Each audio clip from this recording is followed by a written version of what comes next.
Here's how to use Express Delivery from Article Galaxy Scholar, provided through the K-State Library's Search It platform.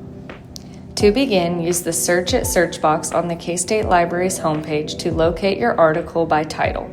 You can also visit the Search It homepage to directly conduct your search. Once you've performed your search, click the Sign In button in the top right corner of the search results webpage and sign in using your K-State EID and password. Authenticating as a current K-State student, faculty, or staff member will offer additional results.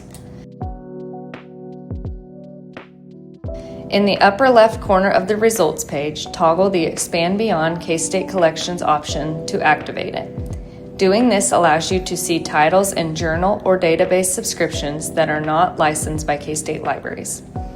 Click the title of your chosen article from the search results to open a detailed record of availability options. Options for requesting the title can be found under Additional Services. Express Delivery is best for time-sensitive, current article requests. K-State Libraries incurs a cost for each article requested using the service.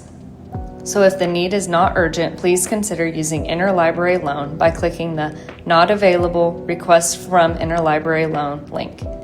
If you would like to proceed with Express Delivery, click Express Delivery. This service is not available for all titles. Ineligible content will be redirected to Interlibrary Loan. For more information on what journals are available in Express Delivery, visit lib.k-state.edu/expressdelivery.